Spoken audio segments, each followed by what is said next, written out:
Yesu Kristo mukunzi mwiza, turagukunda twebwe abana bawe.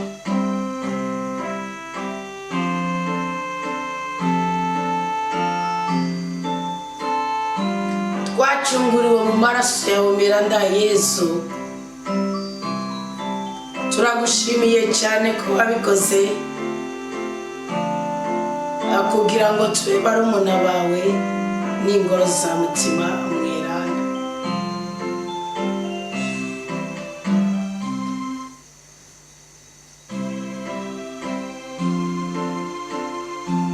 Shumbusha imitima yacu kandi uyineshereje.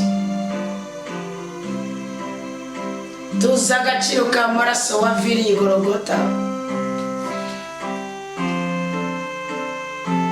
Amaraso nadutiyore dusubizwe ijambo,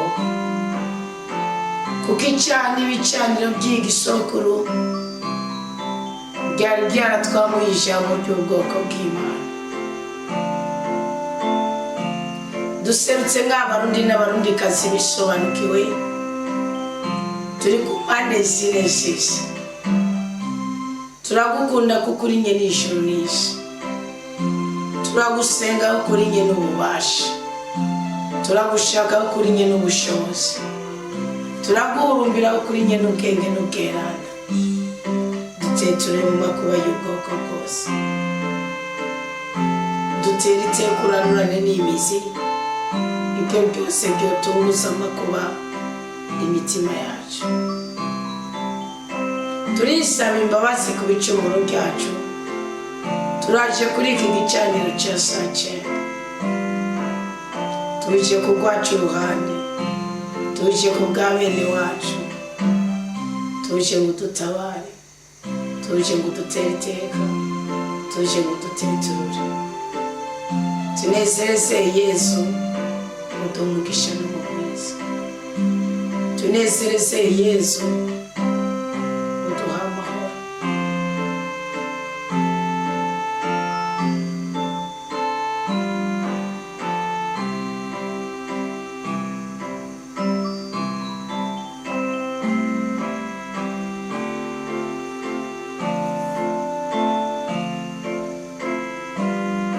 Mutima mweranda mugisha w'ijambo ry'Imana, kugira ngo igicaniro cya saa cyenda, iri zamu ryo hagati ya saa cyenda na saa 12 biduheshe umugisha n'ubugwiza.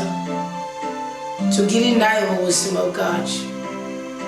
Imibavu twasize kuri iki gicaniro nihumeka umwuka mwiza, igire mu masoro kwa data. Data nawe afata ijambo rya nyuma avuga ati bane ndabahaye umugisha. Avuga ati bane ndabahaye amahoro. Avuga ati bane ndabahaye ubwenge n'ubweranda. Kandi turamushimiye ko bikorera ubuntu bwiwe, urukundo, impuhwe n'imbabazi.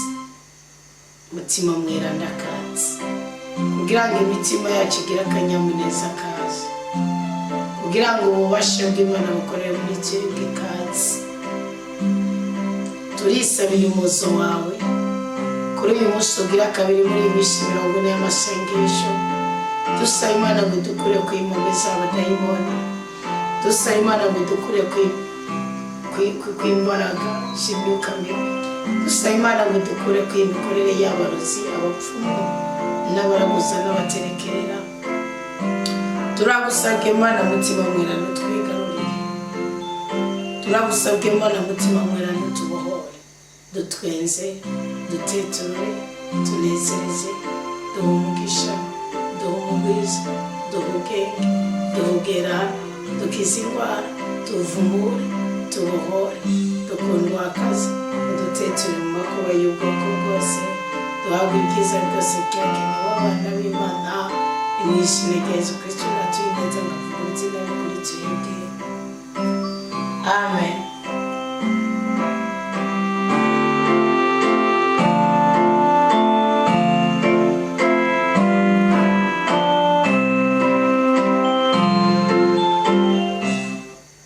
Yesu Kristo ndagukunda, ndagusenga, ndakwituye kuko ndagukeneye kugira ngo ushobore kuronka ubuzima.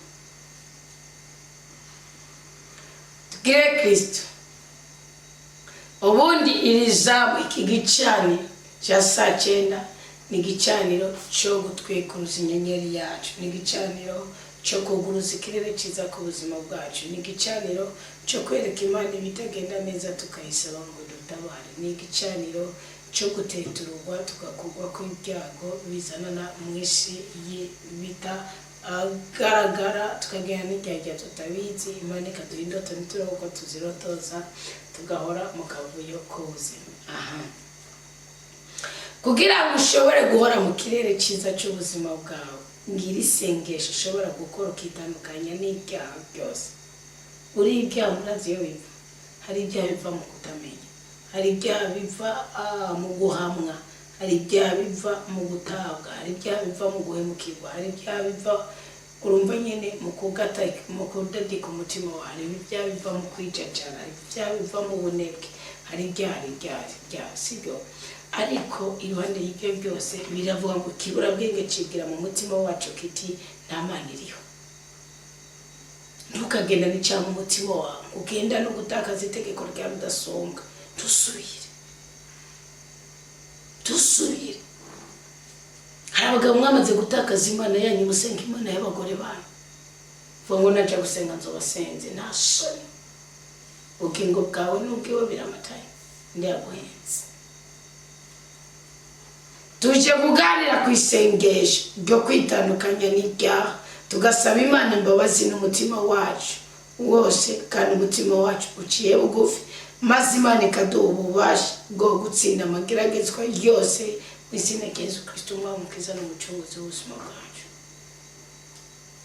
Aho hakurira imbaraga, ububasha, ubushobozi bwo gutsinda amageragezwa ashingiye ku byaha bidutungura. Zaburi ya 53 umurongo wa 2 ngo ikibura bwenge cibwira mu mutima wacu kiti nta Mana iri. Imana irahari kandi yangicaye igakunda umuntu. Ngo bari umanije abakora ibibi byagahomera bunwa, nta n'umwe akora icitse. Imana aho yicaye mu ijuru yarunamye yitegereza bene Adamu ngo irabe ko harimo n'umwe yoba azubwenge, yoba arondera Imana. Bose barataye inzira, bose hamwe barahumanye, nta n'umwe akora icitse habe n'umwe. Ariyo mpamvu Imana ikeneye 1, 2, 3 gusa nirenza batake ku izina ry'igihugu cyabo, iheze baho umugisha, iheze baho umugwiza, iheze baho umunezero.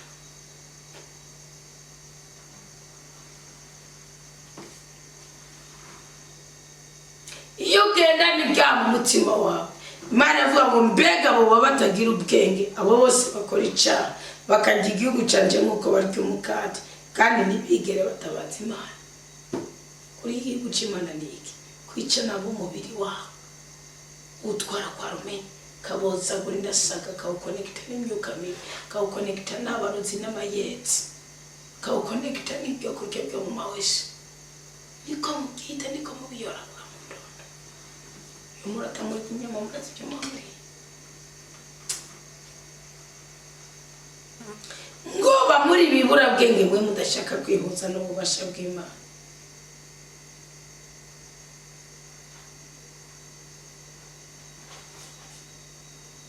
Abantu mwese mukora icyaha, kubera iki mukibandanya murumbira kuba ibiguruko? Ngo nimugire ubwenge, niko birivuga. Ngo kuko Imana izosanzaza amagufa yabo bose basesereza umwana w'Imana.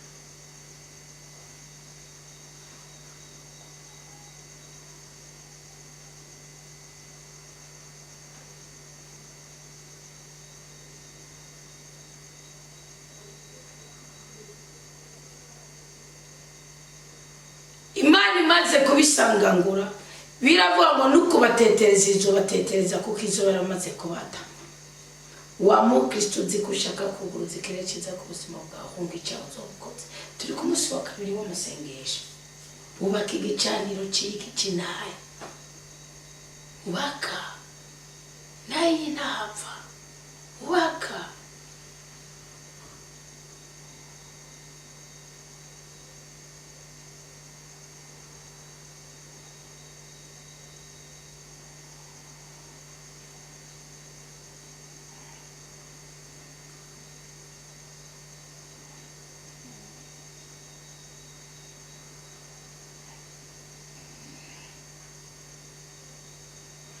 Biblia ngo mbega ninda zova muri Siyoni akazanira ukiza Isirayeli ngo muri cyagihe Imana izogarukana bari bagizwe imbohe bo mu gihugu ciyo bene Yakobo bazonezerwa Isirayeli himba n'igiki cyo kukubuza akanyamuneza n'icyaha n'igiki cyo kubuza umugisha n'icyaha sabarotsi n'igiki cyugurura umurotsi n'icyaha n'igiki cyugurura abasoma n'icyaha n'igiki cyugurura imikoshi n'icyaha n'igiki cyugurura imivumo n'icyaha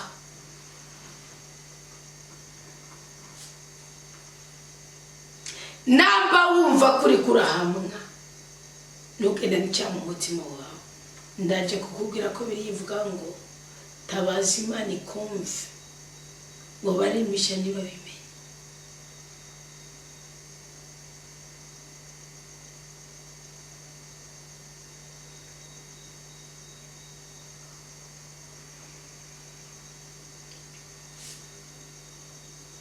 Biravuga ngo numwise Imana kubw'izina ryawe numburanire kubw'ububasha bwawe.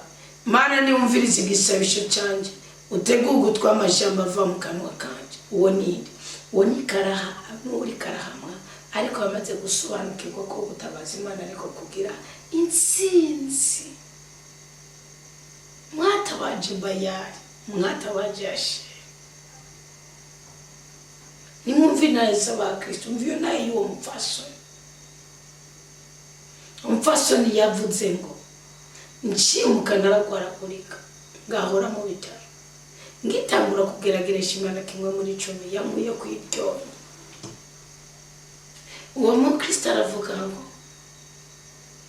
nari narabuze witwareka abana banje atarakombuza amahera nibaragama kabiri ariko Imana yakuye inzitizi yakuye yicangiriza n'ikikundiro. Yigize kugwega biganiriza umugabo ati byarobyongora kandi bikore nk'umukenyezi. Ngamuri kwiratanga n'umwango mugabo muri tumvimba ko mwarige atatavyo byumva ahubwo ibyamunzo kwa makaba byo bizomutera kuko bazo uburyo utunganya ubuzima bwawe bwagufite.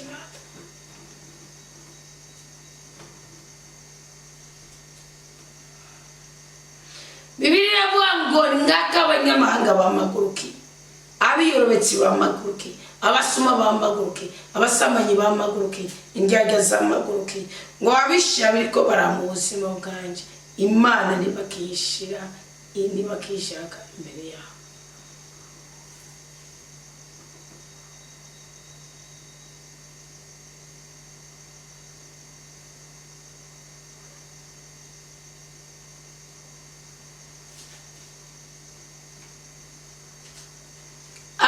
Batagishaka Imana mugendana ukagaragara nk'umunyabyaha kuko umbatanije n'amara guceka amagana. Kubera iki? Imana nimba batakishaka we nabagushaka ngo mugire ndagukunda mwakimwa ndabanda kwanga gukundira umwana. Ngo ariko Imana niyo mutabazi wanje umukama wanje ari kumwe n'abashigikiye inaba basi wanje bangirira nibizosubira ko kubwo kuri kwawe mukama nubatikitse. Umvise ngeje y'umuntu ari mu Rwanda aratura akavuga ati kubw'ineza yawe nubatikitse nimusengera basi banyatowe ariko nimusengera bahinduke.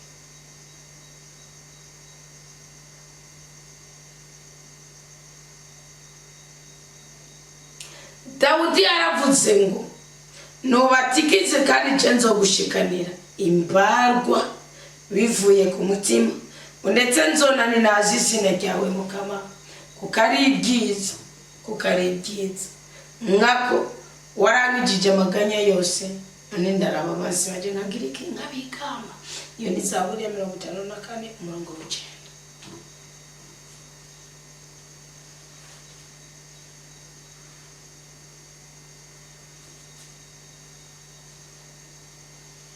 ngo Mukama arababaza akabiga.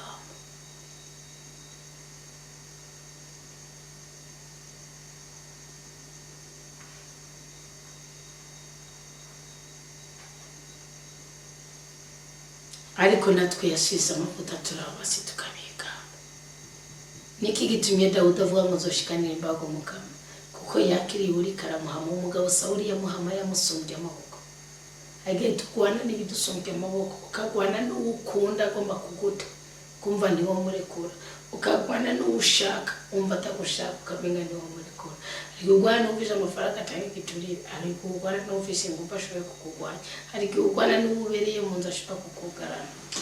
Ariko ngo Imana iduha ubutwari, iduha ubushobozi bwo kwigamba. Ariko ibuha abandi, ibuha abamaze kwihana, abamaze gutahura, kwiraga, kwihana, kwatura ibyaha byabo bagatandukana na Imana igahita ikabamara iyi minaniro y'ubwoko bwose, bakanasobanurirwa ko Imana ari izobokora Israel. Mba wizigiye Imana nta bindi biharuro ngo ninde nzotuma nzogirana. Imana yamushobora byose ifise uko bigenza, kanatsinda twambaje amaraso ya Kristo tugaragara ni ntungane. Ariko uranashobora kuba warahemukiwe mu byo ubayemo, mu rukundo ubayemo, mu butunzi bwawe, nawe nyine murekanira cyari ibyizigiro. Kubera iki? Ubundi Dawidi yarakomeje aravuga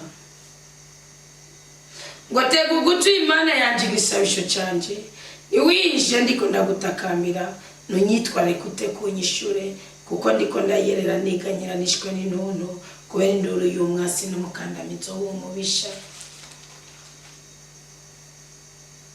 Kuko bangereka ko icyaha bakamama buzuyisha. Ntabwo Dawudi hari icyo yaratwaye umwami Sawuli. Umutima wanje uratunuriye imbere muri jewe, isengesho ndakurivuga, ko Imana itingiza umutima utuje, kuko ugira indani.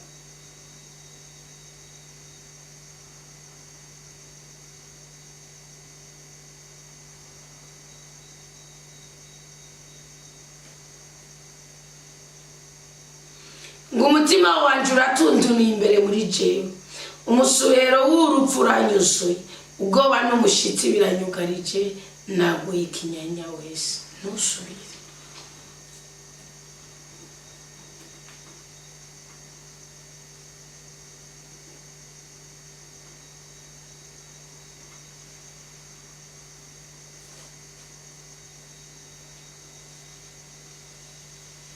Ukwiye gusaba Imana amababa ukaguruka ugahunga ibyaha. Biravuga ngo ninasoma amababa nkaguruka nkakujya kwino, ngo nokwigurukiye maze nkaronka aho nduhuke. Unkako nohunze nkigira kure nkaja kwibera mu bugaragu.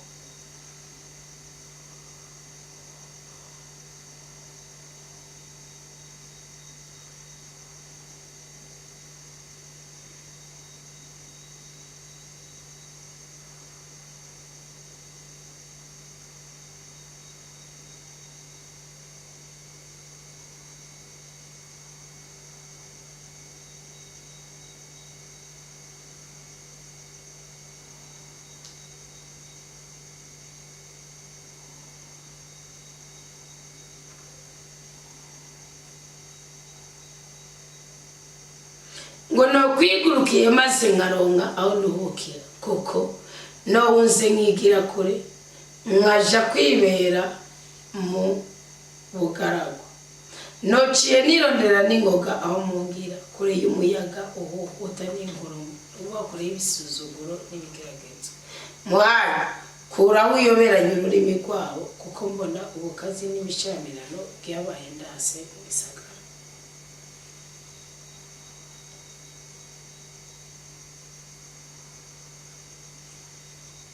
Ijoro n'umutaga bikijya nino, ijoro ni impome z'uruzitiro rwacu, cyuzuyemo icyano ububisha. Muri cyo byose byacitse urudubi, uburyarya n'ikinyoma n'ibiyamviriye. Ngwereka sumwa santyose nomwihanganiye, uwunyangasi wa nyayambazako.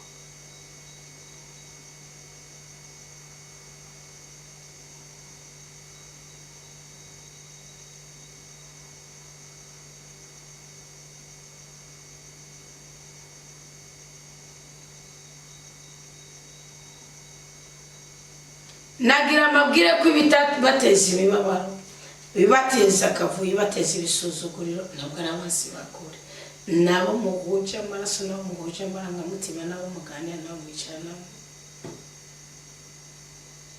ngo ariko si wowe muntu umeze nkanje ariko ni wowe muntu umeze nkanje erega sumwa sancioza no mwihangani uwunyaga si wanyi hambazako no mwinyegeje ariko ni wowe muntu umeze nkanje wowe soma mbike wowe dusangiye amasaka n'amasakaramentu wewe kwi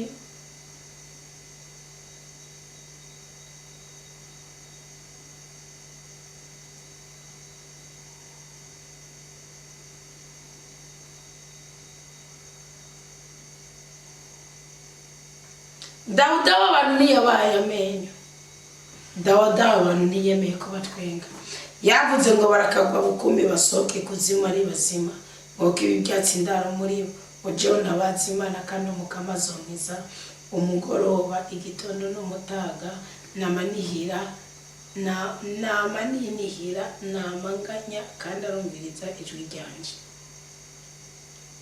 ararokora ubuzima bwanje akama amahoro mukungiza abangwanye n'aba mama arisinze Imana irumva kandi izobacurya yihangamye kuvana na kera bonace bahindura muri bo ntibubaha Imana ngo arabangurira ukuboko kubo babana mu mahoro gutya gahumanya isezerano ryiwe akarimi kiwe gasosa kurusha ubuki ariko umutima wiwe ugabiye kugwana amajambo yiwe ararembye kurusha amavuta ariko ameze nk'inkota bakuye mu bwubati urashikiriza umukami bikuremereye nawe azokubungabunga iri jambo n'iryo nashaka dusengeremo dusabe Imana umugisha urashikiriza umukami bikuremereye nawe azokubungabunga ntihagire isengesho ntihagire icyana kimubika umutima wawe ntihagire n'icyagubika n'icyo wakoreye mu n'icyo yagukoreye byatuye urashikiriza umukami bikuremereye nawe azokubungabunga ubu ni umurongo wa 23 wo muri Zaburi ya 55 urashikiriza umukami bikuremereye ku mutima nawe azokubungabunga niyiregera reka ngo ntungane igende akabwiriye nuko rero Imana itembagarize abasi bawe umukozi mu kwicobo abantu basesa amaraso abantu babangusha abantu babesha abantu babasuma abantu ntibazomara icyakabiri cy'imisi bumaze cyo n'ibinizige abanyabyaha nimba wari wagana imyaka 60 iyaba wari kubaho kumvira Imana ugacana igicaniro cy'ubudahangarwa uwo kumvira na n'ubu uzokugwa zomara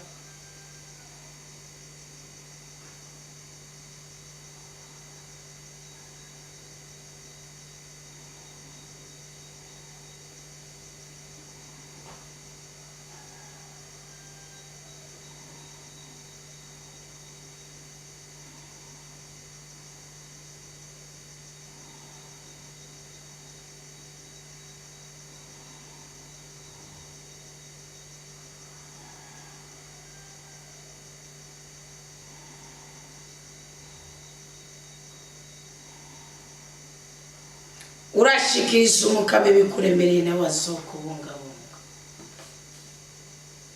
kandi Imana isotembagariza abasi ba mukuzimu kw'icyobo abasesa amaraso ntibasohoke baburaga mukama Mana yanje natwe ubwacu twabaye abanyantege nkeya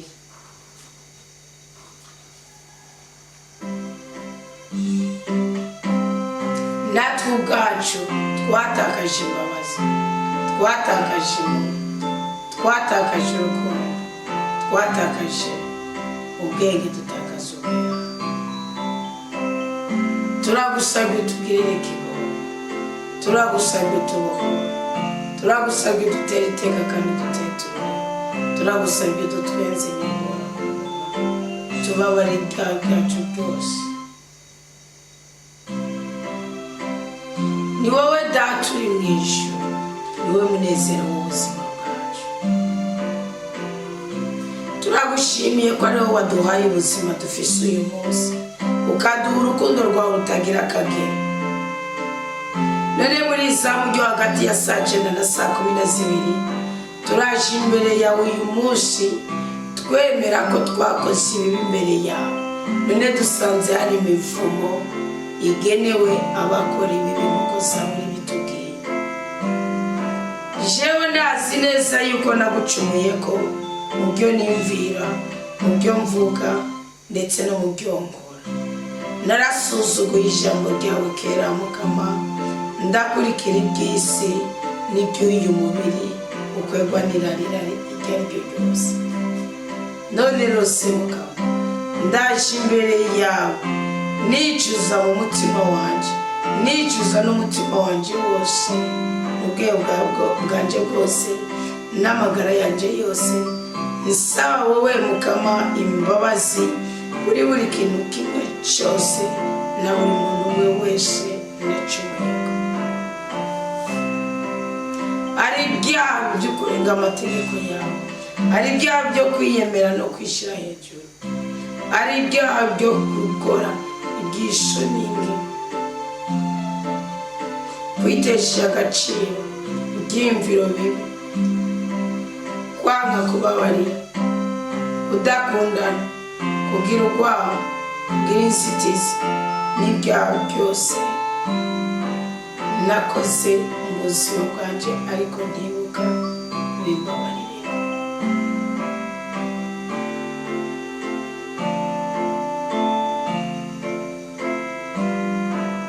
Ndagusabye Mukama Yesu Kristo umukozi mwiza, utwogesha amaraso yawe merana ubwoko bwawe, tubabarire kandi dusubize mu rukundo rwawe rwuzuye.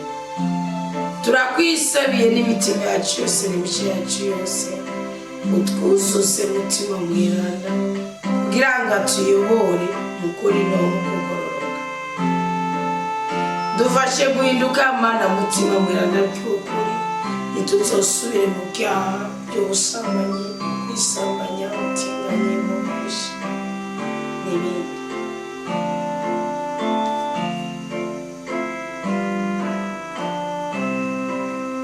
Witeka Mwami w'amahoro, turagusabye mutima wawe mwiranda duhe ingabiro zitandukanye kandi atwigishe gusenga mu buryo bwose bwo gusenga.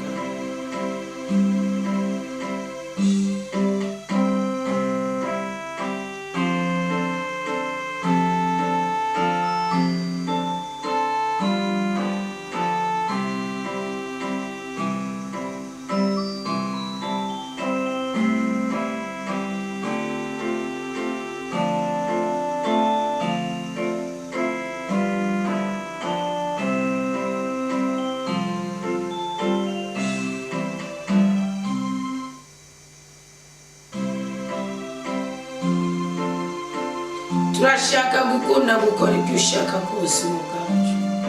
Niwakira ubuzima bwacu Mukama, tubishyize kuri iki gicaniro kandi dushyize ko mu mavumota neza. Weshe icyubahiro n'ishimwe, uduhindure tube urusengero rwawe by'ukuri, imibiri yacu ibe iyo kuguhimbaza.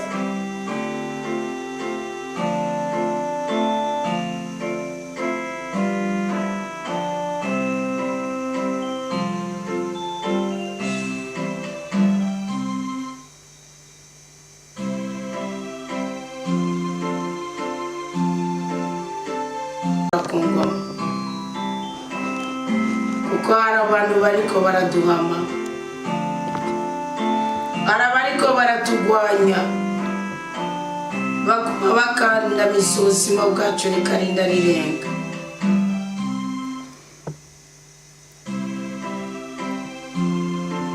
Hari abishimiriza intsinzi baruhije ubuzima bwacu. Tunezereze, duhe umugisha, duhe umugwiza.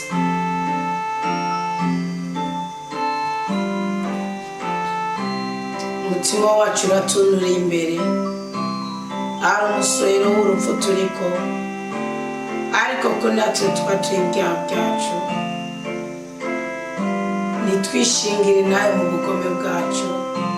Turazi kuri Imana igira imbabazi, ugiye kuduha ubwenge n'ubweranda, ugiye kuduha umugisha n'ubwiza, ugiye guhesha icyubahiro, guhesha ubutanga bw'igicaniro cyacu, kandi turabigushimiye ko komeza uduheshagire, komeza utunezereze, imbabazi zawe zitubeko, umurozi ntaduhigatubure, ikirere cyacu cy'ubutsinzi cyugururwe, ikirere cyacu cy'agahimbare cyugururwe, ikirere cyacu cy'ibyiza n'ibyishimo cyugururwe, ikirere cyacu cy'ubutabazi cyugururwe, ikirere cyacu cy'ubutangabo cyugururwe, mu izina rya Yesu Kristo.